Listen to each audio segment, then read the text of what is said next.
We arrived at the airport, ready for our trip to Hawaii. At check-in, my brother flaunted his first-class ticket like a prize. He handed me mine, pinched between two fingers. Economy. Don't whine, this is your level, he sneered. I said nothing and set my ID on the scanner. The agent froze as the screen turned bright red. Have you ever stood there, being publicly shamed and humiliated by your own family, called a useless paper pusher, right in the middle of a crowded airport? What if, at that very moment, the nobody they were mocking was secretly a decorated military colonel, with a private jet and a critical mission waiting just for her? What the hell do you think happened next? My name is Rachel Roach, I'm 42, and for 19 long years, my family had decided I was nothing more than a glorified paper pusher. The black sheep. The joke. But I never imagined I'd be publicly humiliated like this. Right in the middle of Los Angeles International Airport. My brother Garrett stood there in his polished Armani suit, waving an economy class ticket in front of my face like he was tossing a coin to a beggar. He actually laughed loud enough for the entire line to hear. Here you go, Roach. Middle seat, right near the lavatory. You're used to suffering, right? First class isn't for people living paycheck to paycheck. My mom turned her face away, embarrassed. Not for him, but for me. But what none of them knew was that inside the pocket of my cheap Walmart jacket was a code red military ID, and a C-37B military jet, engines running, waiting on the tarmac just for me. They always thought I was the black sheep of the family. I remember Thanksgiving just a few weeks earlier. The gravel crunched beneath the tires of my rusted Ford F-150 as I pulled into their driveway. It was 5 p.m. on Thanksgiving Thursday.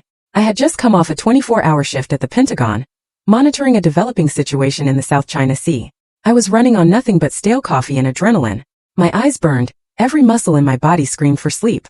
But I was here. I showed up. I always showed up. And of course there was no room for my truck. My brother Garrett's brand new, pearl white Tesla Model X was parked diagonally across the driveway, taking up enough space for 2 cars. It sat there, gleaming offensively under the autumn sun, like a spaceship that had landed in the middle of a Virginia suburb. I sighed, shifting my truck into reverse and parking halfway onto the damp grass of the front lawn. Before I could even cut the engine, the front door swung open. Garrett stepped out, holding a glass of Pinot Noir. He wasn't wearing an apron.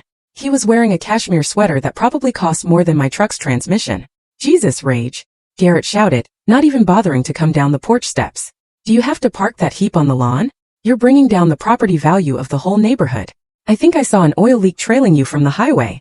Happy Thanksgiving to you too, Garrett, I muttered to myself, grabbing my duffel bag. It was heavy, packed not just with clothes, but with a secure satellite phone that I prayed wouldn't ring. Inside, the house smelled of roasted sage, butter, and that suffocating scent of expectation. The Detroit Lions game was blaring from the massive 85-inch flat-screen TV, another gift from Garrett. Naturally, my father was sitting in his recliner, his eyes glued to the screen, cheering as a touchdown was scored. Hi, Dad, I said, leaning in to kiss his cheek. He didn't look away from the game. Hey kid, you're late. Garrett's been here since noon. He helped your mom set up the smart home system. I was working, Dad. Shift ran long. Working? He scoffed, finally glancing at my wrinkled flannel shirt and cargo pants. Stamping forms at the DMV must be exhausting. I bit my tongue. The taste of copper was familiar. If only you knew, Dad. If only you knew that the forms I stamped last night prevented a naval blockade. We moved to the dining room. The table was a masterpiece of Norman Rockwell Americana. Golden turkey, mounds of stuffing, cranberry sauce, crystal wine glasses. Mom bustled out of the kitchen, wiping her hands on an apron. She smiled at Garrett, a beam of pure sunshine. Then her gaze landed on me, and it dimmed to a flickering candle. Rachel, honey, try not to slouch. It makes you look defeated. We sat down. This was the moment I dreaded most, the carving of the turkey. It was a ritual that established the hierarchy of the Roach family. Mom picked up the serving fork. She skillfully sliced a massive, juicy drumstick, dark meat dripping with flavor and fat. She placed it reverently onto Garrett's plate. For my genius, she cooed. You need the protein, Garrett.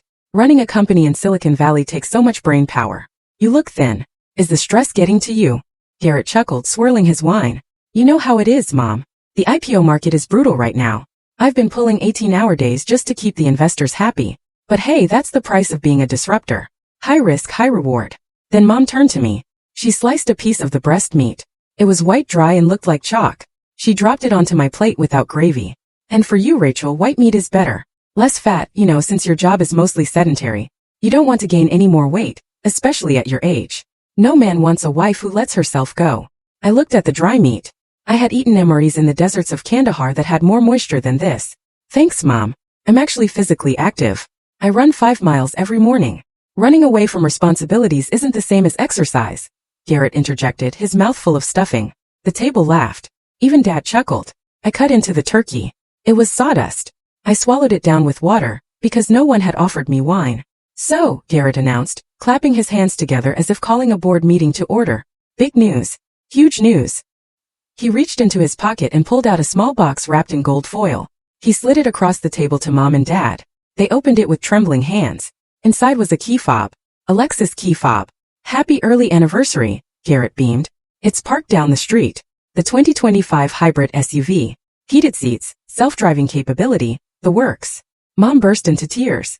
Dad stood up and shook Garrett's hand, patting him on the back so hard I thought he'd dislocate a shoulder.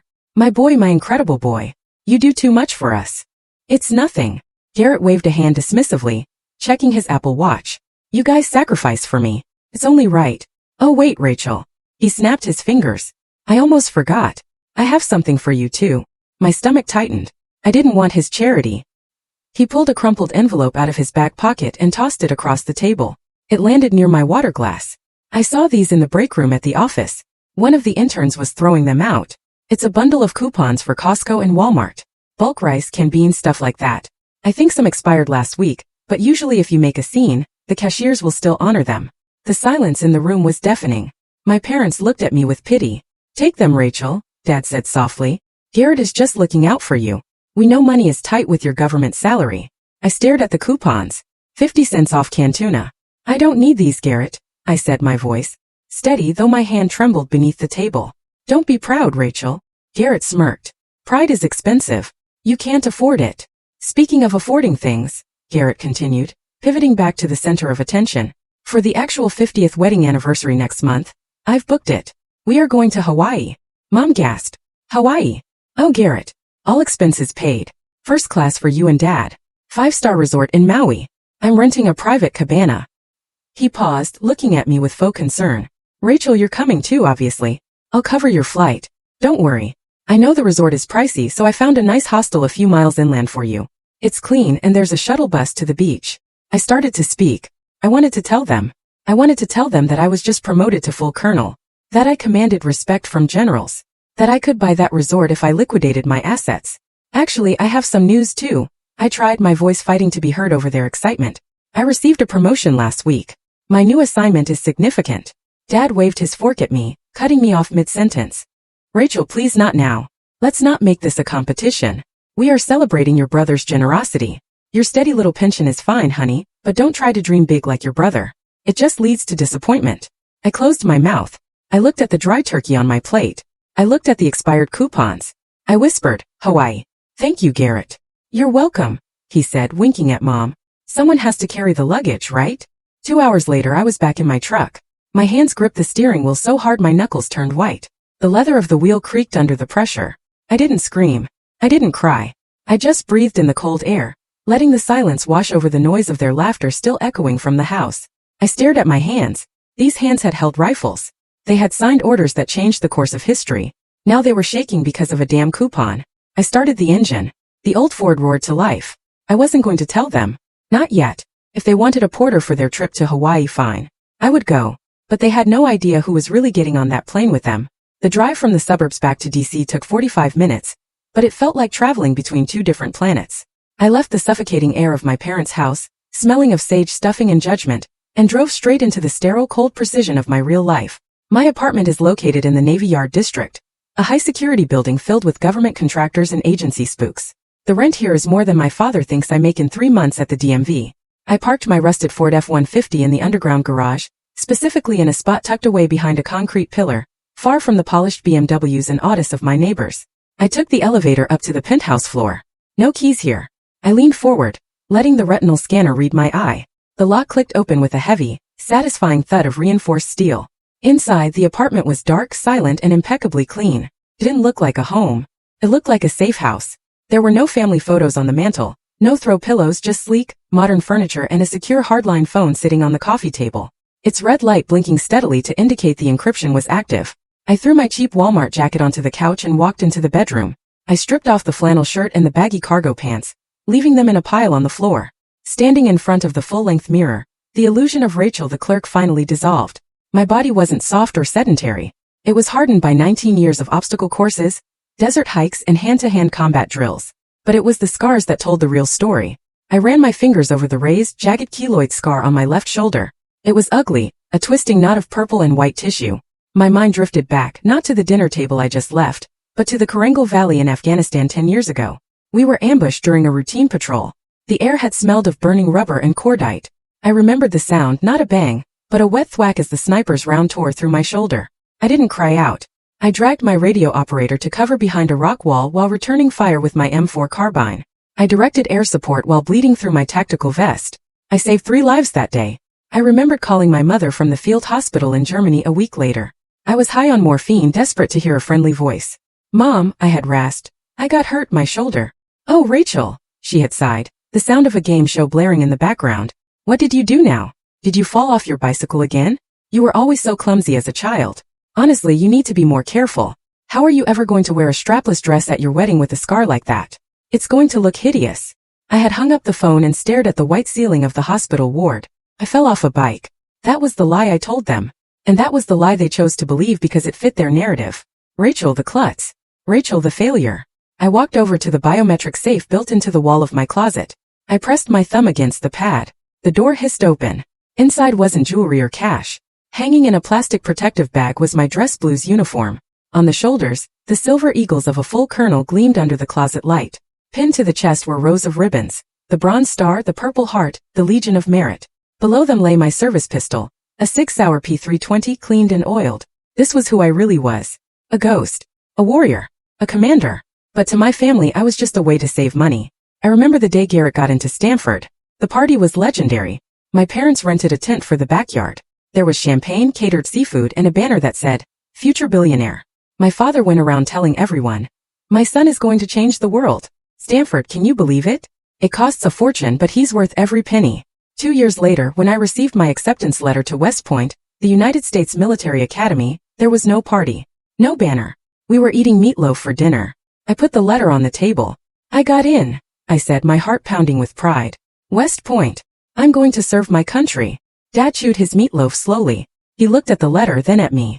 "Well," he wiped his mouth with a napkin. "That's practical. No tuition fees. The government pays for everything, right? Good. At least you won't be a financial burden on us like you would be at regular college. Just try not to quit during the first week, Rachel. It's tough.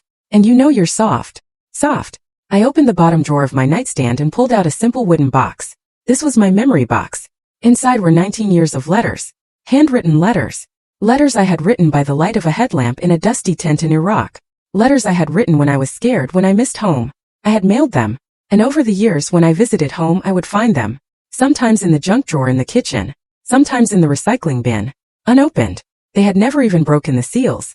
I picked up one envelope from 2015. It was still sealed shut. But right next to it in the box were the stubs of the cashier's checks I had sent. Every single check had been cashed immediately. They cashed the money to pay off their mortgage, to help Garrett with his first failed startup, to buy that new patio set. But they couldn't spare 2 minutes to read the words of their daughter, who was sleeping with a rifle in her sleeping bag. I felt a lump form in my throat, hot and sharp. It wasn't sadness anymore. It was a cold, hard realization. I walked to the kitchen and poured myself a glass of bourbon. Woodford Reserve. Neat. The amber liquid burned pleasantly as it went down, settling the turmoil in my stomach. I looked at my reflection in the darkened window of the penthouse. Beyond the glass, the lights of Washington, D.C. twinkled. Out there, thousands of people were sleeping peacefully because people like me stood watch in the dark. I commanded special operations teams. I held national secrets that could topple governments. I was respected. I was feared. But in that house in the suburbs I was just Rachel, the girl who fell off her bike, the girl who needed coupons. I took another sip of bourbon. The silence of the apartment was heavy, but it was honest. I know I'm not the only one. There are so many of you out there listening who are the strong ones of the family, the ones who carry the weight while others get the glory. If you have ever felt invisible to the people who are supposed to love you the most, I want you to know I see you. Your sacrifice matters. Please pause for a second and comment, "I see you" below. Let's create a wall of support for everyone who is fighting a battle their family knows nothing about. Like this video if you believe respect is earned, not given. I set the glass down. The alcohol was starting to numb the edges of the pain. I needed to sleep. In a few days I would be on a plane to Hawaii with them. I would have to put the mask back on. I would have to be the clumsy, poor loser sister one last time. But this time I was bringing something else with me. I looked at the secure phone on the table. It remained silent for now. Who protects me? I whispered to the empty room. The only answer was the hum of the refrigerator. I turned off the lights, letting the darkness swallow the colonel, leaving only the daughter alone in the dark. The air inside the Sensitive Compartmented Information Facility, or SCIF, deep within the bowels of the Pentagon always tasted the same. Recycled oxygen, ozone from overheating server racks, and the bitter tang of stale coffee. I hadn't slept in 72 hours. My eyes felt like they were filled with sand, and a dull throb had taken up permanent residence behind my temples. Colonel Roach, a young lieutenant said, his voice tight, we have a situation developing on the screens. The malware signature matches the blackout group. They aren't just pinging the firewalls anymore. They're inside the Hawaiian power grid control systems. I stared at the massive wall of monitors. Maps of the Hawaiian Islands were lit up in ominous shades of red and amber. Status of the fail-safes? I asked, my voice calm, betraying none of the exhaustion dragging at my bones. Compromised, the lieutenant replied. If they execute the code, the entire island of Oahu goes dark. Hospitals, air traffic control, military bases, everything. We're looking at a total infrastructure collapse within 48 hours. I took a sip of lukewarm black coffee. Isolate the infected nodes. Get the NSA on the line. I want a trace on that signal, and I want it yesterday. Yes, ma'am. The room was a hive of controlled chaos. Analysts were shouting coordinates. Keyboards were clacking like machine gun fire. And the fate of over 1 million American citizens hung in the balance. And then my pocket vibrated. It wasn't my secure satellite phone. It was my personal burner phone. The cheap flip phone I kept solely for family emergencies. In this room, bringing a personal device was a court-martial offense for anyone else.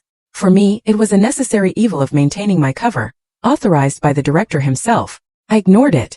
It vibrated again and again, a long, insistent buzzing against my hip that felt louder than the sirens on the monitors. Colonel. The lieutenant looked at me, confused by the noise.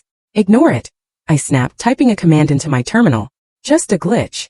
I pulled the phone out under the table, shielding the screen. I expected to see a hospital notification. Maybe Dad had a heart attack. Maybe Mom fell. It was a text message from Blanca, my sister-in-law. Hey RA, quick reminder for packing. Make sure you bring your own sunscreen. I'm packing my La Mer in Supergoop, and my skin is super sensitive so I can't share. Just grab some Banana Boat or whatever generic brand you use from Walmart. Thanks. XOXO. I stared at the screen, my brain struggling to process the sheer absurdity of the words. I was currently orchestrating a counter-cyber warfare operation to prevent the people of Hawaii from being plunged into the Stone Age. I was authorizing the deployment of cyber countermeasures that cost more than Garrett's entire company. And my sister-in-law was worried I would steal her $300 face cream. I didn't reply. I couldn't. If I typed what I was thinking, I might accidentally authorize a drone strike on her vanity table. Ma'am, another analyst called out. We have a physical signature. We've tracked the signal origin. It's not coming from overseas. It's local. The uplink is coming from a hardline connection at a resort in Waikiki. They're on the ground. They're in Oahu. I asked, my blood running cold. If they're local, this isn't just hacking. This is sabotage. We need boots on the ground to secure the server room physically. We can have a Delta Force team spun up from Fort Bragg in 2 hours, the lieutenant suggested. Do it, I ordered. Get the paperwork ready for my signature. The phone in my pocket rang this time. It wasn't a text. It was a call. Garrett. I looked at the ops clock. The situation was critical, but if I didn't answer, Garrett would call Mom. Mom would panic and she would call the police to do a wellness check on my apartment, which would trigger a security standoff with the Secret Service detail that monitored my building. I need 2 minutes, I told the room. Keep tracing. I stepped out into the hallway, the heavy steel doors sealing the noise of the crisis behind me. I pressed the phone to my ear. This is Rachel. Finally. Garrett's voice boomed, loud and arrogant. I could hear the clinking of silverware in the background. He was probably at a power lunch. I've been trying to reach you all morning. Did you put in for the PTO yet? The what? I rubbed my eyes. Paid time off, Rachel. For the Hawaii trip. It's next week. I need to know if you cleared your schedule. I don't want you flaking out at the last minute, because your manager needs you to sort mail, or whatever it is you do. I looked through the reinforced glass window of the SCIF. Inside, the lieutenant was holding up a clipboard with the deployment authorization for a Tier 1 Special Operations Unit. He needed my signature to send lethal operators into American territory. Garrett, it's a busy time at work, I said, my voice flat. We have a large project finishing up. Garrett laughed. It was a dry, condescending sound. A project? What is it? Tax season for the DMV? Listen, Rachel, just tell them you have a family emergency or just quit. Honestly, it's not like you're building rockets. I'm paying for the whole trip. The least you can do is show up to help Mom and Dad with their bags. They're old. They can't be hauling suitcases around the airport. My hand tightened around the phone. I'm asking for the time off, Garrett. My boss is strict. Strict. He scoffed. It's a government job, Rachel. It's impossible to get fired. Just grow a spine and tell them you're leaving. God, do I have to negotiate for you? Do you want me to call your supervisor and explain that my time is worth $5,000 an hour, and I'm wasting it on this conversation? No, I said quickly. The thought of Garrett calling General Miller and trying to big league him was almost funny in a terrifying way. No, don't do that. I'll handle it. Good. And hey, Blanca says you read her text about the sunscreen. She's serious. Rachel, don't be a... So make sure you pack comfortable shoes. Got it. Cheap sunscreen walking shoes. Understood. All right, gotta go. I have a meeting with venture capitalists. Try not to mess this up. The line went dead. I stood there for a moment in the sterile hallway, listening to the hum of the ventilation system. The contrast was so sharp it almost made me dizzy. In one ear I was a mooch, a failure, a porter for my aging parents. In the other ear, I was the only thing standing between order and chaos. I walked back into the situation room. The lieutenant handed me the tablet. Deployment order ready, Colonel. Delta Team 6 is on standby, but we need a field commander to coordinate the physical breach with the cyber response. Someone who knows the terrain and the tech. I looked at the map of Oahu on the big screen.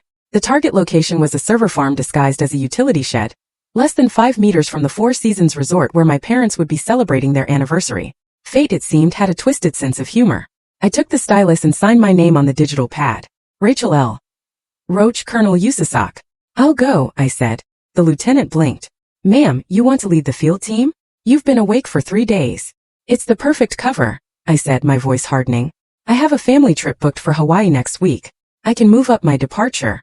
I'll enter the island as a civilian tourist. No military transport manifest. No red flags for the hackers to spot. I'll coordinate the team from the ground while I'm there. Understood, Colonel. I looked at the flight itinerary Garrett had emailed me earlier. Economy class. Middle seat. Get me on the secure line to General Miller, I ordered, grabbing my headset. Tell him I'm taking the mission, and tell him I'm going to need to combine my leave with active duty. I looked down at my burner phone one last time. Don't worry, Garrett, I thought. I'll be there. I'll carry the bags. I'll buy the cheap sunscreen. But when the lights go out and the guns come out, you're going to wish you had paid a little more attention to the sister who stamps your forms. The earring of the Pentagon is different from the rest of the building. The corridors here are wider. The floors are polished to a mirror shine, and the air smells of furniture polish and history. This is where the power lives. It is a place where decisions are made that can shift borders or topple regimes.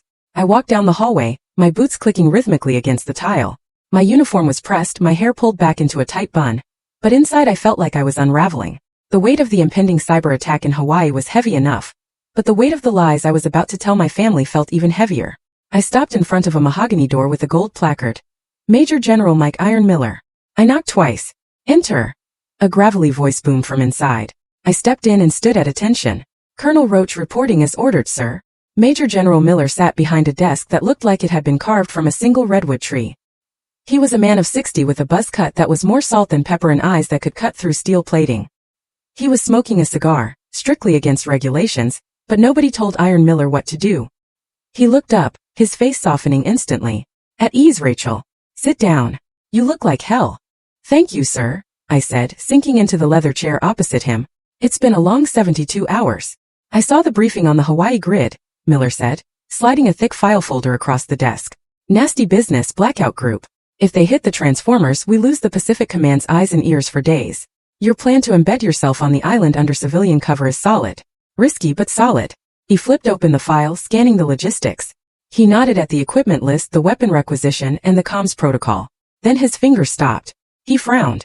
Colonel, he said, his voice dropping an octave. What is this? He turned the file around. He was pointing at a printout of an airline ticket. United Airlines Economy Class C-34 billions. That's my transport, sir, I said, keeping my voice neutral. I'm traveling with my family. It's the cover story. Miller looked at me over the rim of his reading glasses. You are the commander of USASOC's Special Operations. You are spearheading a top-priority national security defense mission, and you are flying coach in a middle seat. I shifted uncomfortably. My brother, Garrett. He booked the tickets. He insisted. If I book my own travel or fly military transport, it blows my cover. They think I work a low-level administrative job. They think I can't afford a better seat. Miller slowly closed the file. He took a long drag of his cigar, the smoke curling around his head like a halo. Rachel, how long have you worked for me? 12 years, sir, since I was a captain. And in those 12 years, he said, I have seen you take shrapnel for a rookie. I have seen you negotiate with warlords without blinking. I have seen you build this unit from the ground up. He leaned forward, his eyes locking onto mine. So tell me, why does your family treat you like a servant? I looked down at my hands. They don't know, sir. They can't know.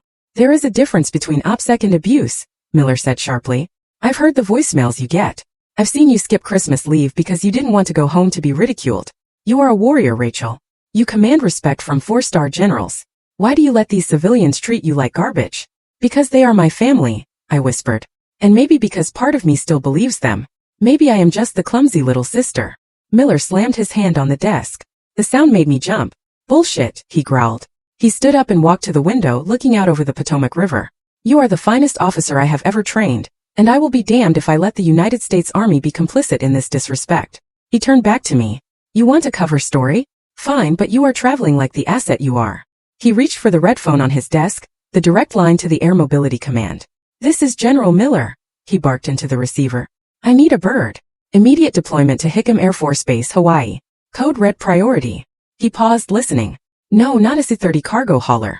I want a E-37B Gulfstream. The VIP transport. Yes, the one with the leather seats and the satellite uplink. My eyes widened. Sir, that's unnecessary. The budget. He waved a hand to silence me. I don't care about the budget. I care about my colonel arriving in the theater of operations, rested and ready to fight. And I want a full MP escort at the gate. He hung up the phone and looked at me. A small mischievous smile played on his lips. You said you needed to maintain your cover until you left, right? So go to the airport with them. Let them play their little games. Let your brother wave his platinum credit card. He opened his desk drawer and pulled out a new ID card. It was black with a red holographic strip. But when you get to the gate, Miller said, sliding the card to me, you use this. It triggers the Priority 1 protocol. It authorizes immediate extraction from civilian lines for key military personnel. I picked up the card. It felt heavy, warm to the touch. Sir, this is. Thank you. Don't thank me, he said gruffly. Just save the island. I stood up to leave, clutching the card. I felt a strange sensation in my chest, a warmth I hadn't felt in years. I turned to the door, but Miller's voice stopped me. Rachel. I turned back. The general, the Iron Man who supposedly had ice water in his veins, had walked around his desk. He stood in front of me, towering and formidable. He didn't offer a handshake. Instead, he reached out and placed both of his heavy hands on my shoulders. He squeezed firmly, a grounding solid weight. I know your father, Miller said softly. I know the type. He looks at bank accounts to measure a man's worth. He looks at titles. He's blind, Rachel. He's looking right at a diamond and seeing a piece of glass. I felt my throat tighten. I bit the inside of my cheek to keep my composure. You have saved more lives in 19 years than that brother of yours will save in 10 lifetimes, Miller continued, his voice fierce and low. You don't need their permission to be great. You don't need their applause. He looked me dead in the eye. America is proud of you, Colonel. And I am proud of you. Now stand tall. That is an order. A single tear escaped my eye, tracking hot down my cheek. I quickly wiped it away, but Miller didn't look away. He didn't judge. He just held my shoulders for a second longer, transferring some of his strength into me. Yes, sir, I managed to say, my voice trembling slightly. Dismissed, he said, stepping back and returning to his gruff persona. Get out of here and bring me back some macadamia nuts. I walked out of the office, closing the heavy mahogany door behind me. The corridor was empty. I took a deep breath, filling my lungs with the scent of the Pentagon. America is proud of you. My own father had never said those words, not once. I touched the pocket of my uniform where the black ID card sat. My brother had a ticket to a middle seat for me. General Miller had a $40 million jet waiting for me. I straightened my back. I adjusted my collar. Let Garrett have his moment at the check-in counter. Let my mother make her snide comments about my weight and my job. It didn't matter anymore. I wasn't going to Hawaii as their daughter. I was going as a colonel. And God help anyone who stood in my way. The black Cadillac Escalade idled in my parents' driveway like a hearse waiting for a funeral, its engine purring with a deep, expensive rumble. It was a hired car service. Naturally, Garrett didn't drive himself to the airport. He liked to optimize his travel time by answering emails in the backseat. I stood by the trunk, staring at the mountain of luggage. There were 4 massive Louis Vuitton steamer trunks, the kind with the hard shell and the monogram pattern that screamed, I have more money than taste. Careful with that one, Rachel. Blanca screeched from the front porch. She was checking her makeup in a compact mirror, wearing oversized sunglasses that probably cost more than my first car. The leather scuffs easily. Lift with your knees, not your back. I gritted my teeth and hoisted the first trunk. It weighed at least 50 pounds. My biceps strained, the muscles hard and defined under my cheap jacket, but I kept my face blank. Garrett stood by the driver's side door, chatting with the hired chauffeur. He wasn't helping. He was adjusting the clasp of his Rolex Submariner, catching the sunlight just right so the driver would notice it. Yeah, we're heading to Maui for the week, Garrett was saying loudly.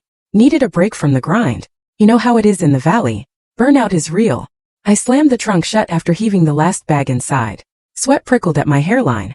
My lower back throbbed, a reminder of a jump landing that went wrong 2 years ago, but I ignored it. All set? Garrett asked, glancing at me without really seeing me. Great. Hop in. The seating arrangement was a masterclass in humiliation. Garrett and Blanca took the middle captain's chairs, plush leather recliners with individual climate control. Mom and Dad took the rear bench, stretching out their legs. Garrett's 2 kids, Leo and Sophie, claimed the third row, surrounding themselves with pillows and iPads. That left me. Just squeeze toward the cargo area. There's a jump seat back there. Folds down. You're small. You'll fit.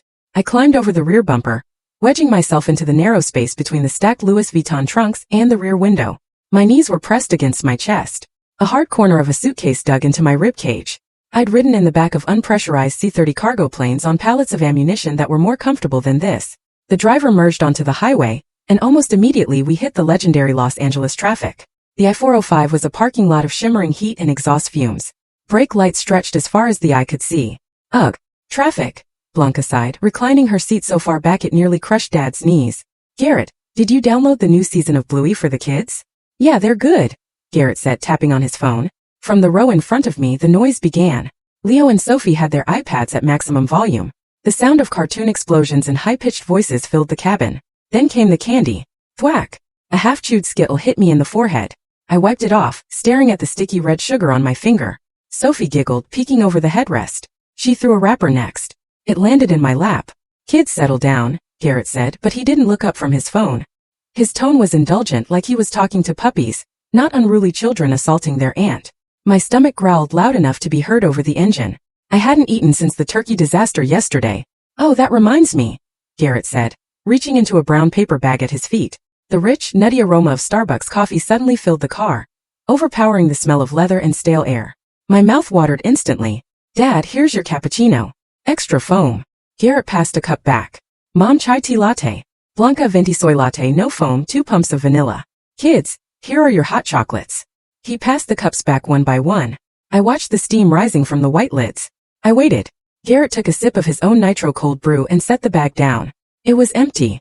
Oh, he said, glancing in the rearview mirror, meeting my eyes for a split second. Oops. I totally forgot to ask you what you wanted, alright? He didn't look sorry. He looked bored. It's fine, I lied. My voice sounded raspy. Well, I honestly assumed you ate breakfast at home, he continued, shrugging. And besides, those fancy drinks are full of sugar. You're better off without them. I think there's a bottle of water in the side door pocket if you're thirsty. It might be warm, though. I looked at the door pocket. There was a half-empty plastic bottle of water, the label peeling off. It looked like trash left by a previous passenger. Thanks, Garrett, I said dryly. Hydration is key.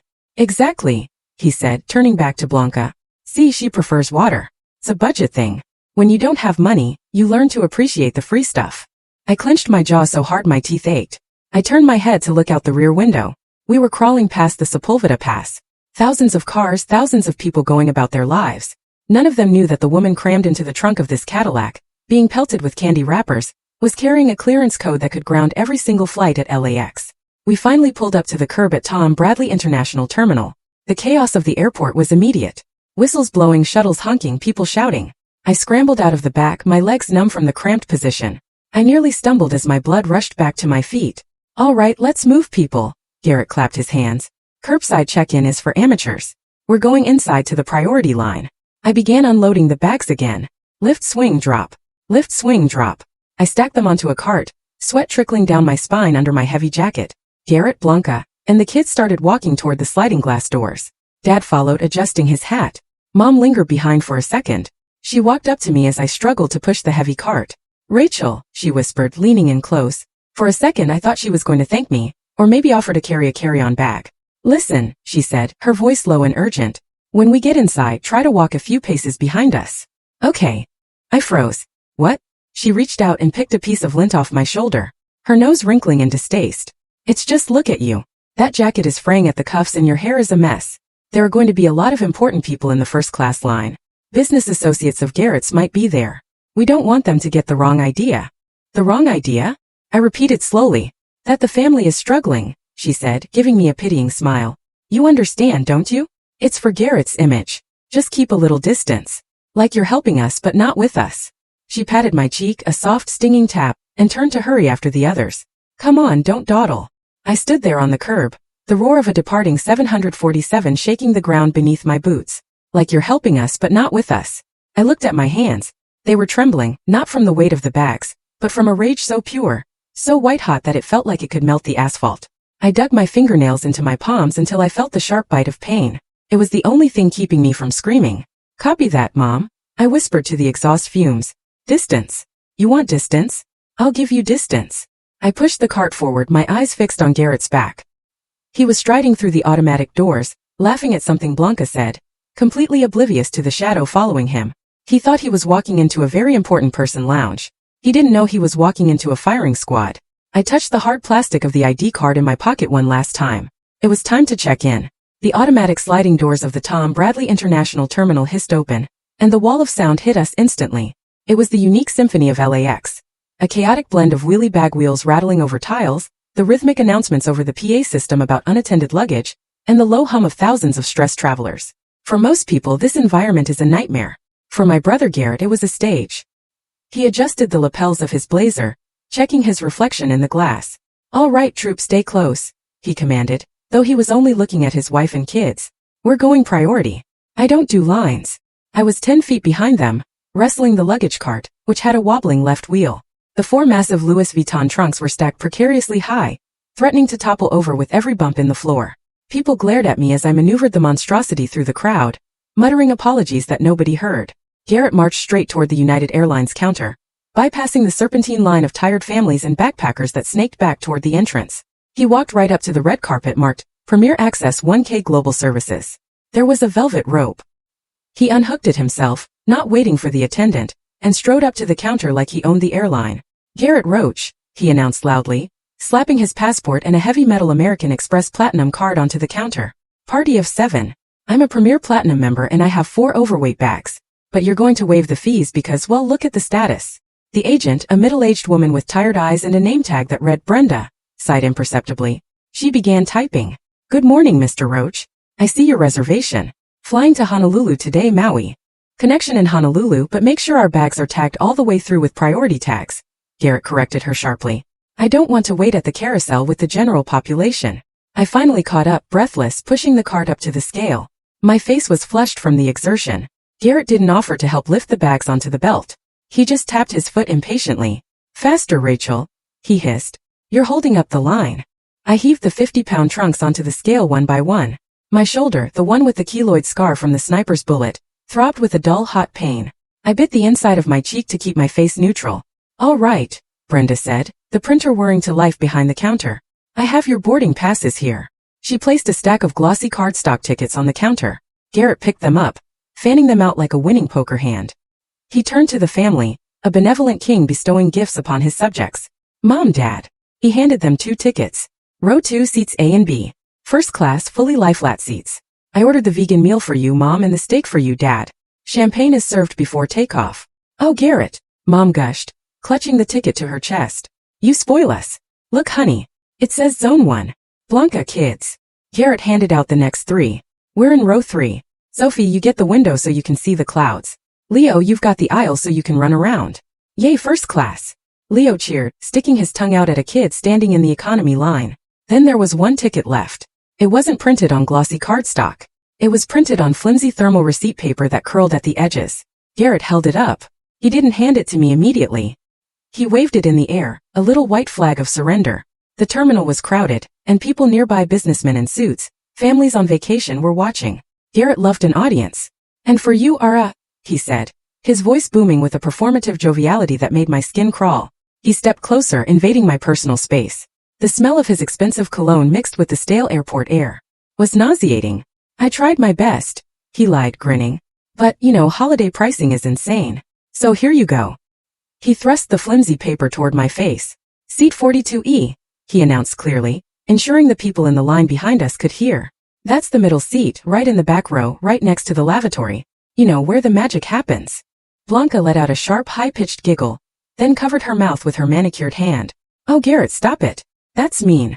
But her eyes were dancing with amusement. Garrett chuckled, shaking his head.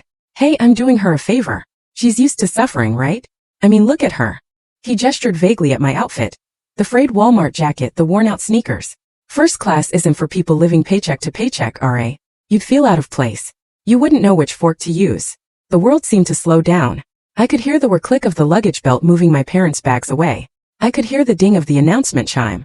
I could feel the eyes of the strangers around us. Some looked pitying, some looked embarrassed. My mother turned away, pretending to be fascinated by a duty-free advertisement on the wall. My father adjusted his hat, looking at his shoes. They were ashamed, not of Garrett's cruelty, but of me, of my poverty, of the fact that I was the punchline of the family joke. Come on, take it, Garrett said, wagging the ticket. Boarding starts in 20 minutes. You're in zone 5, so you'll have to wait until everyone else is on. But hey, at least you're on the plane. I looked at the ticket. Seat 42E economy. Then I looked at Garrett. For the first time in years, I really looked at him. I saw the insecurity behind his arrogant smile. I saw the desperate need to feel superior because deep down he knew he was small. And something inside me snapped. It wasn't a loud snap. It was the quiet, metallic click of a safety being disengaged. The anger that had been boiling in my gut for 19 years suddenly cooled into something solid, something dangerous. I didn't reach for the ticket. I don't want your ticket, Garrett, I said. My voice was low, but it cut through the noise of the terminal like a knife. Garrett's smile faltered. Excuse me? Don't be ungrateful. That's a $600 seat. I don't need it, I repeated. I reached into the inner pocket of my cheap jacket. My fingers brushed against the cold, hard plastic of the ID card General Miller had given me. Felt heavy like a loaded weapon. What are you doing? Garrett asked, his brow furrowing. Stop making a scene. People are watching. Yes, I said, my eyes locking onto his. They are watching. And you wanted a show, didn't you? I pulled the card out. It was black with a holographic red strip that caught the overhead fluorescent lights. It didn't look like a credit card. It didn't look like a driver's license. It looked like authority. I turned to Brenda, the ticket agent who was watching the family drama with wide eyes. Ma'am, I said, my voice shifting. The hesitation was gone. The stutter was gone.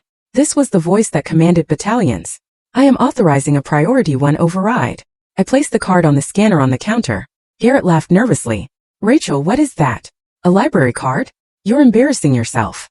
But then the machine beeped. It wasn't the normal cheerful beep of a boarding pass scan. It was a harsh, urgent, double-toned siren that echoed from the computer terminal. Wee-wee. The screen behind the counter flashed. It didn't show seat numbers. It turned a solid, flashing bright crimson. Have you ever had a moment where you finally stood up to a bully and the room went silent? That feeling when you stop accepting the disrespect? If you are waiting for Rachel to destroy his ego, smash that like button right now. And I want to know, what is the one thing a family member has said to you that you will never forgive? Comment respect. If you think Rachel is about to teach him a lesson he will never forget. Brenda looked at the screen, and the color drained from her face. She looked at the card, then up at me, her mouth falling open. Garrett stopped laughing. What is that noise? He demanded. Rachel, did you break the machine? No, Garrett, I said softly, as the sound of heavy footsteps began to approach from the security checkpoint. I just checked in. The sound that erupted from the check-in terminal wasn't a beep. It was a scream. It was a piercing, dissonant electronic shriek that cut through the low hum of the Tom Bradley International Terminal like a knife through canvas. It triggered an immediate visceral reaction in everyone standing within a 50-foot radius. Conversation stopped mid-sentence. Heads snapped around. A baby in a stroller 3 lines over started wailing. The computer screen behind the counter didn't just flash. It detonated with color. The standard soothing blue of the airline's interface vanished, replaced instantly by a pulsing, aggressive crimson light. I stood completely still, my hand resting on the black ID card. Brenda, the ticket agent, gasped and recoiled from the monitor as if it were radioactive. Her face was bathed in the red glow, her eyes wide with a mixture of terror and confusion. She looked at the text scrolling across the screen, her lips moving silently as she read the words that no civilian ticket agent ever expects to see. Critical alert. Code red. Identity confirmed. Colonel Rachel L. Roach. USASOC Commander. Tier 1 asset. Do not detain. Secure perimeter. Oh my God, Brenda whispered, her hands trembling as she reached for the phone on her desk. Oh my God. Garrett, who had been laughing just seconds ago, took a stumbling step back. His face went from arrogant amusement to pale shock. He looked at the flashing screen, then at me, then at the security guards who were already starting to look in our direction. Rachel, he hissed, his voice cracking. What the hell did you do? Is that a stolen credit card? Did you hack the system? I didn't do anything, Garrett, I said calmly. I just checked in. Don't lie to me, he shouted, panic rising in his chest. He looked around at the staring crowd, terrified that his reputation was about to be stained by his sister's incompetence. He raised his hands in a gesture of surrender, distancing himself from me. I don't know what she did. She's mentally unstable. I'm not with her. This is a fraud.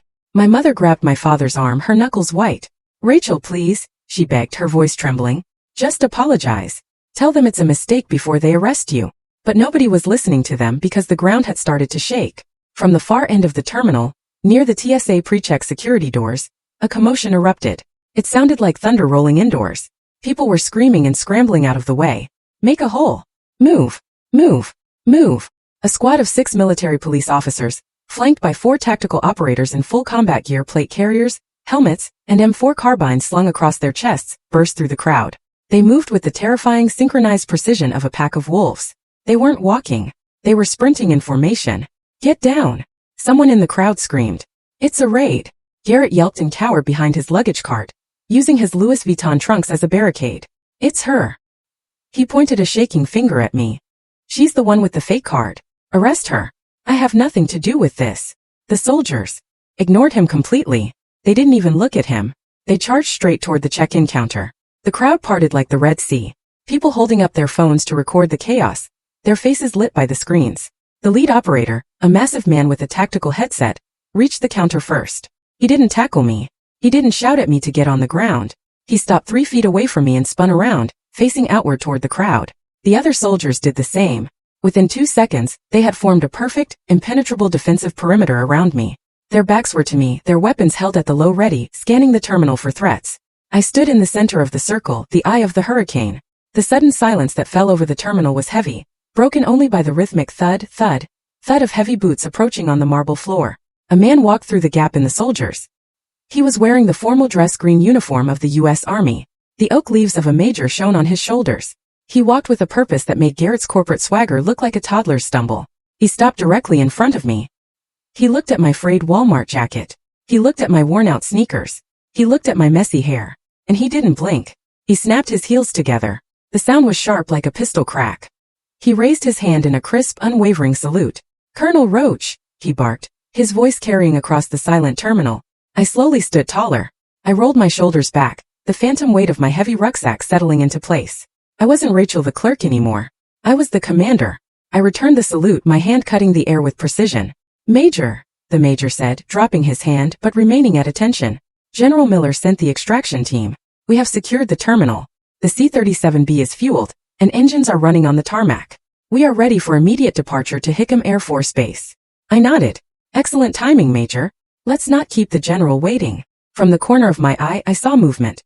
Garrett was standing up slowly from behind his luggage. His mouth was hanging open so wide it looked like his jaw had unhinged. His eyes were darting from the soldiers to the major and finally to me. His brain was trying to process the impossible data in front of him, and it was failing.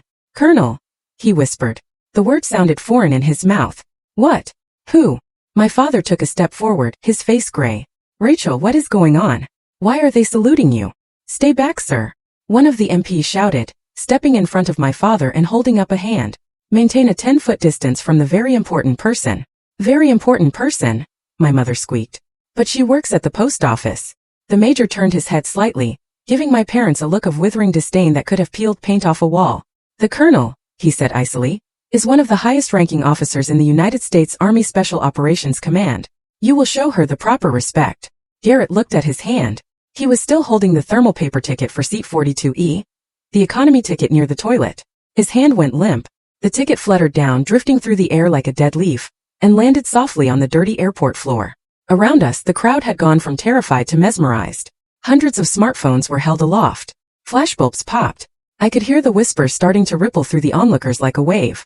Is that a spy? Dude, that's insane. Look at the soldiers. Who is she? I looked at Garrett one last time. He looked small. So incredibly small. He was wearing a $3,000 suit. But in that moment, he looked like a child wearing his father's clothes. Major, I said, turning my back on my family. Grab my bag. Yes, ma'am. The major signaled. One of the tactical operators, a man who looked like he could bench press a truck, stepped forward and gently picked up my battered duffel bag as if it were the nuclear football. Right this way, Colonel, the major said, gesturing toward a secure side door that had been opened by TSA agents. I started to walk. The soldiers moved with me, a phalanx of steel and Kevlar. Rachel, Garrett shouted, finding his voice at last. It was a desperate, confused plea. Rachel, wait. The flight, the bags. I didn't stop. I didn't turn around. I walked through the corridor of soldiers, leaving the noise, the judgment, and the economy ticket on the floor behind me. For the first time in 19 years I wasn't following them. I was leading and they couldn't follow where I was going. The silence that had fallen over the terminal didn't last long. It was broken by the frantic, desperate shuffling of Italian leather shoes against the airport tile. Garrett couldn't process the visual data in front of him. His brain, wired for algorithms and predictable stock markets, had encountered a fatal error. He looked at the soldiers forming a steel wall around me, and his ego simply refused to accept the reality. He didn't see a colonel. He saw his little sister playing a trick. "This is ridiculous," Garrett shouted, his face flushing a deep, ugly shade of plum. "Rachel, stop this charade right now. You're making a scene." He lunged forward. It was a reflex, an instinct born of 40 years of entitlement. He reached out to grab my arm, just like he used to do when we were kids, and he wanted to drag me out of his room. He never made contact. Before his fingers could even graze the fabric of my Walmart jacket, the nearest tactical operator moved. It was a blur of motion, efficient and violent. The soldier stepped into Garrett's space and executed a perfect open-hand strike to the chest, a Heisman shove that carried the force of a battering ram. Thud! The sound of air leaving Garrett's lungs was audible. He went flying backward, his feet tangling in his own legs. He crashed hard into the side of the luggage cart, knocking over a stack of the Louis Vuitton trunks. "Back up!" the soldier roared, his voice like a crack of thunder. He didn't unholster his weapon, but his hand hovered dangerously close to the pistol on his hip. "Maintain a distance of 10 feet from the senior officer. This is your first and final warning." Garrett scrambled to regain his balance, clutching his chest, gasping for air. You pushed me. That's assault. I'll sue you. I'll sue the whole damn army." "Sir," the major stepped forward, his voice calm but laced with a terrifying chill. "You just attempted to lay hands on a high-ranking military asset during a Code Red deployment. If you take one more step, you won't be suing anyone. You will be detained under the Patriot Act for interfering with a federal operation. Do I make myself clear?" Garrett froze. The words Patriot Act and detained cut through his rage like ice water. He looked at the major, then at the soldiers, and finally he looked at me. Really looked at me. My father stepped out from behind the luggage cart. He was trembling. He took off his hat, his fingers working nervously along the brim. He squinted at the soldiers, then at the way the major was standing at attention next to me. "Colonel," Dad whispered, the word sounding foreign on his tongue. "Rachel, did he say colonel? You're a colonel." I looked at my father. I saw the confusion in his eyes, the sudden rewriting of 19 years of history. He was trying to reconcile the image of the daughter he thought stamped envelopes, with the woman standing inside a perimeter of Special Forces operators. I didn't offer an explanation. I didn't offer an apology. I simply locked eyes with him and gave a single slow nod. "Yes," I said. My mother let out a sob, covering her mouth with her hand. "But why? Why didn't you tell us? We thought you needed help. We were only trying to help you." "Help me?" I repeated, my voice flat. "By feeding me scraps? By making me carry your bags? By telling me I wasn't good enough? We wanted you to be realistic," she cried, looking around at the crowd that was now filming everything. She saw the phones. She saw the red recording lights. She realized exactly what this was going to look like on the evening news. "Garrett, do something. Everyone is watching." Garrett straightened his jacket. He ran a hand through his gelled hair, his eyes darting around the terminal. He saw the smartphones too. He knew how the internet worked. He knew that in about 10 minutes one Garrett Roach was going to be trending, and not for a product launch. He forced a smile. It was a gruesome, shaky thing. Okay. Garrett laughed nervously, holding his hands up. "You got me, are a good prank. Seriously, you got me. The soldiers, the siren. Very elaborate. Did you hire these guys? Is this for a show?" He took a tentative step forward, testing the waters.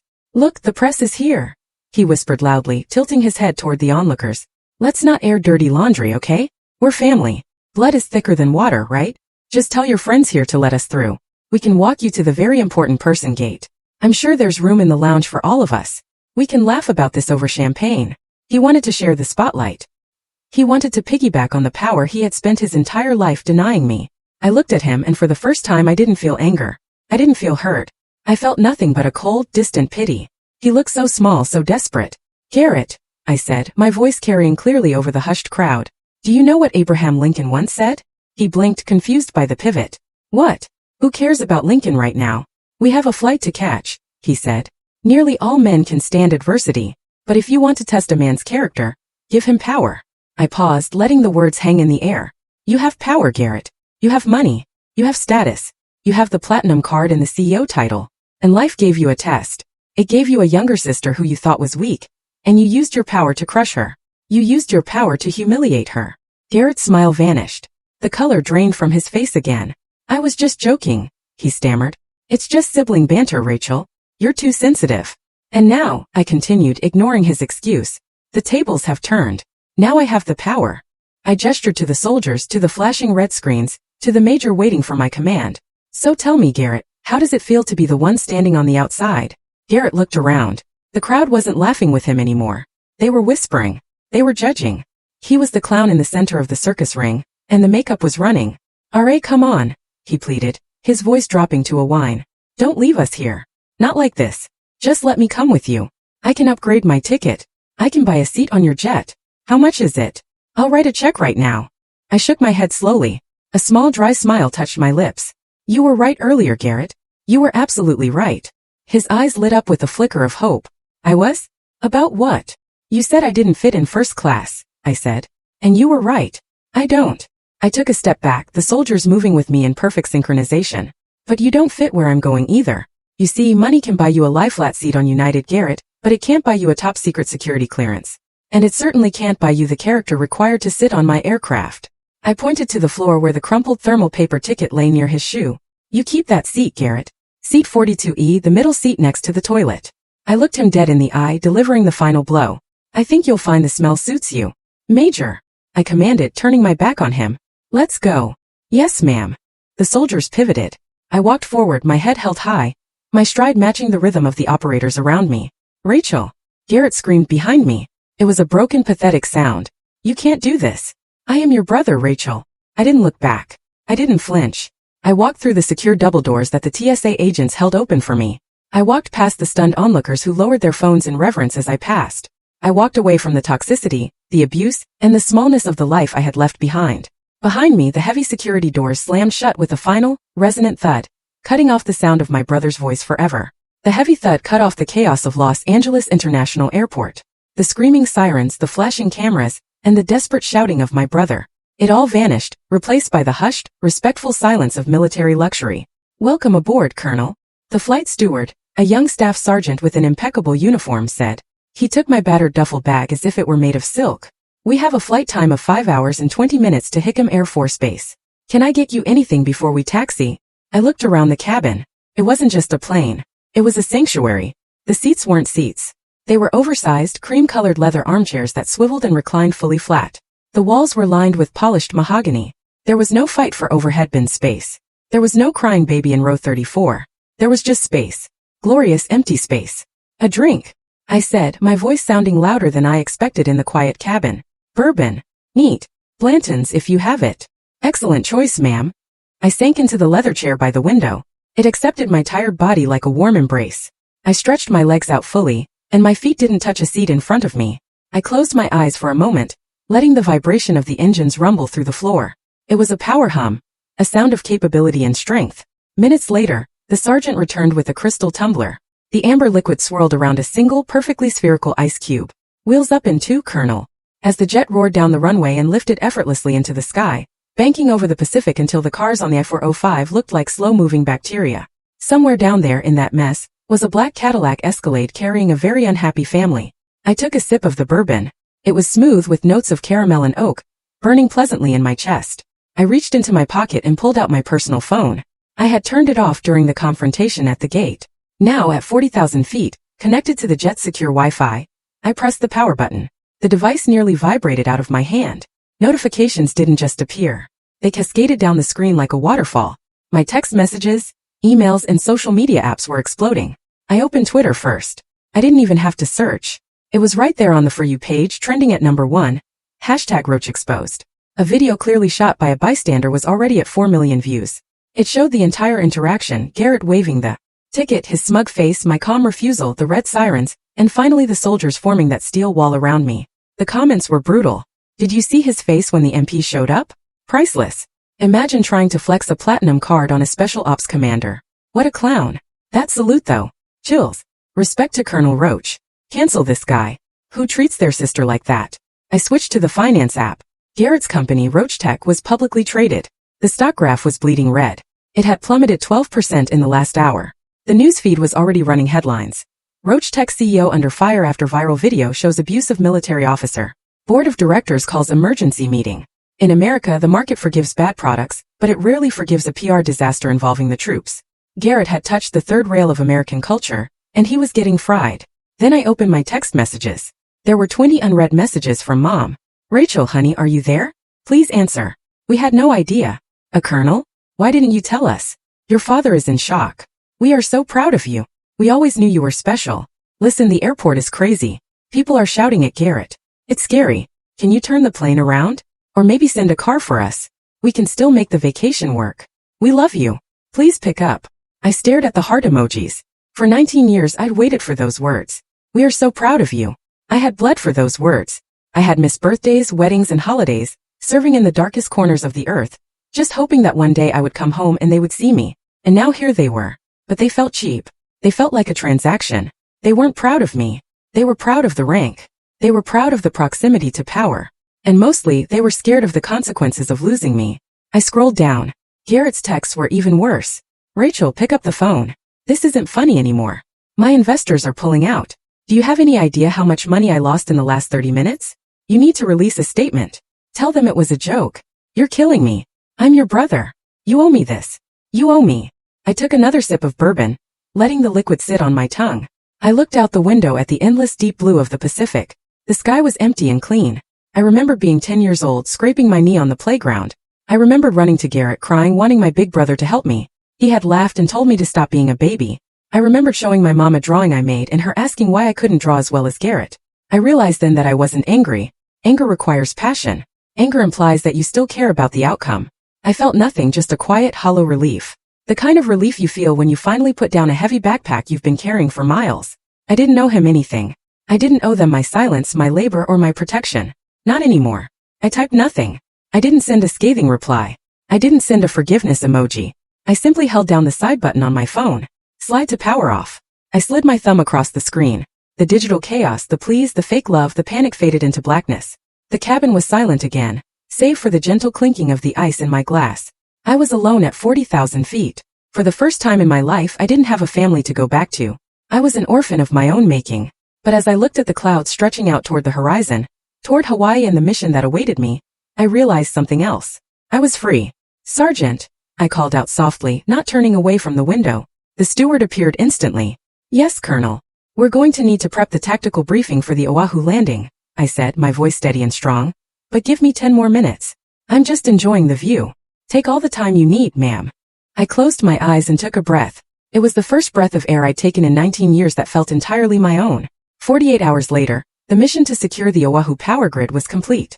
The cyber attack had been thwarted, the malware isolated, and the blackout group's local operatives were in federal custody. The island was safe, though the tourists sipping their mai tais by the pool had no idea how close they had come to darkness. I stood in the open-air lobby of the Royal Hawaiian Hotel, the pink palace of the Pacific. The air smelled of plumeria and sea salt. The late afternoon sun bathed everything in a warm golden glow, but I didn't feel the humidity. I was wearing my Army service uniform. The dress blues. The dark jacket was tailored perfectly. The gold stripe running down the trousers sharp enough to cut glass. On my chest, my ribbons caught the light. The silver star, the purple heart, the Legion of Merit. I checked my watch. 1,700 hours. Across the lobby, sitting on a plush velvet sofa, sat the Roach family. They looked like refugees from a different life. My mother was wearing a floral muumuu that looked too bright for her somber expression. My father was staring at the floor, wringing his hands. And then there was Garrett. He didn't look like the master of the universe anymore. He was wearing a wrinkled linen shirt, untucked. He hadn't shaved in 2 days, leaving a patch of graying stubble on his chin.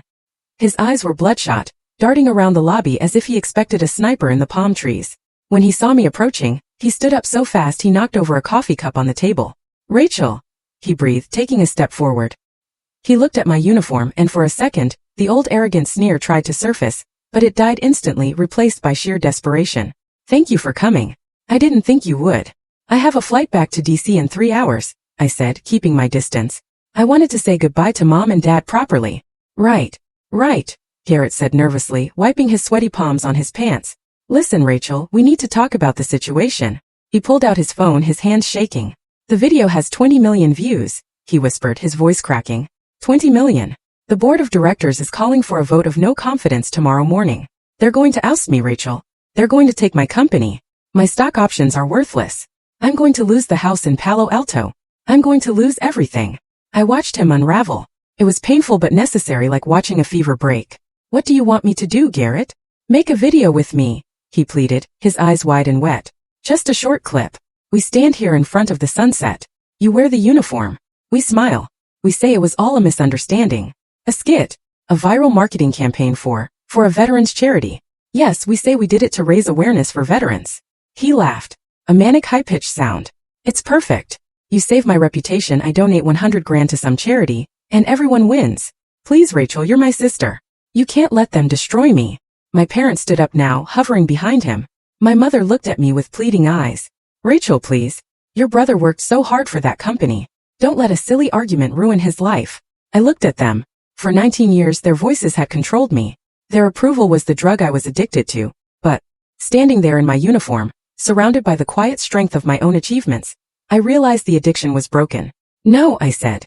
The word hung in the humid air like a thunderclap. Garrett froze. What? I said, no, Garrett. I won't lie for you. And I certainly won't use my uniform, a uniform that men and women have died in, as a prop to save your stock portfolio. But I'm your family, Garrett shouted, drawing looks from a couple of tourists nearby. You're supposed to have my back. I did have your back, I said softly. When we were kids, I defended you from bullies. When you started your first company, I sent you money from my deployment pay in Iraq. I had your back for 40 years. But you never had mine. Garrett slumped back onto the sofa, burying his face in his hands. I was jealous, he mumbled into his palms. Excuse me. He looked up, tears streaming down his face. I was jealous, okay? You were always the tough one, the one who could handle pain. I was just the smart kid who was afraid of everything. I made fun of you because it made me feel like I was above you. If I could make you look small, then I felt big. It was the truth. Finally, after decades of posturing, the truth. I walked over to him. I didn't hug him. I stood tall, looking down. I know, Garrett, I said. I forgive you. His head snapped up, hope flaring in his eyes. You do? So you'll help me? No. I shook my head, a sad smile playing on my lips. You're confusing forgiveness with fixing. I forgive you, Garrett. I released the anger. I won't carry the hate anymore. But I won't fix this for you. You broke it. You have to fix it. But I can't, he wailed. Then you will fail, I said simply. And you will learn. And maybe when you have nothing left but yourself, you'll become the man you were supposed to be before the money ruined you. I turned to my parents. My father was crying silently. He stood up and tried to salute me. It was clumsy and awkward, his hand trembling. I'm sorry, Colonel, he whispered. I'm so sorry. Goodbye, Dad, I said. Take care of Mom. I turned on my heel, performing a perfect about-face maneuver. The heels of my dress shoes clicked sharply on the marble floor. Rachel, Garrett called out one last time, his voice sounding like a ghost fading into the distance. Where are you going? I walked out of the lobby, past the valet stand, and out onto the sidewalk near the beach. The sun was setting over the Pacific, painting the sky in bruised shades of violet and burning orange. To my right, in the distance, lay Pearl Harbor. The USS Arizona Memorial sat silent beneath the waves, a tomb for over 1,000 men who never got to say goodbye to their families. I walked down to the water's edge, letting the ocean breeze ruffle the flag on my shoulder patch. I thought about loneliness.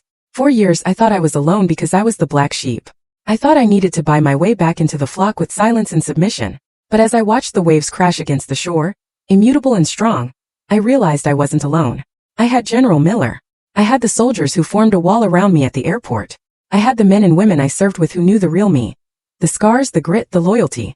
And most importantly, I had myself. I took a deep breath, filling my lungs with the salt air. I reached into my pocket and pulled out the return ticket Garrett had bought me days ago. Seat 42E. I looked at it one last time, then tore it in half, then in half again. I tossed the pieces into a trash can near the boardwalk. My phone buzzed. It was a secure message from General Miller. Bird is fueled. Wheels up in 60. Good work, Rachel. I typed back. On my way, sir.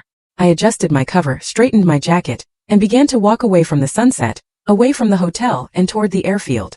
I walked with the long, confident strides of a woman who finally knew exactly who she was and exactly where she belonged. The black sheep had become the shepherd, and the wolf was no longer my concern. It took me 19 years to realize that DNA doesn't make a family. Respect does. I walked away to find my peace, and I hope my story gives you the courage to do the same. Remember, you don't have to set yourself on fire just to keep others warm. What would you have done in my place? Have you ever had a moment where you finally stood up for yourself and walked away from disrespect? Tell me what you think in the comments below. I really want to know. Thanks for watching. Take care. Good luck.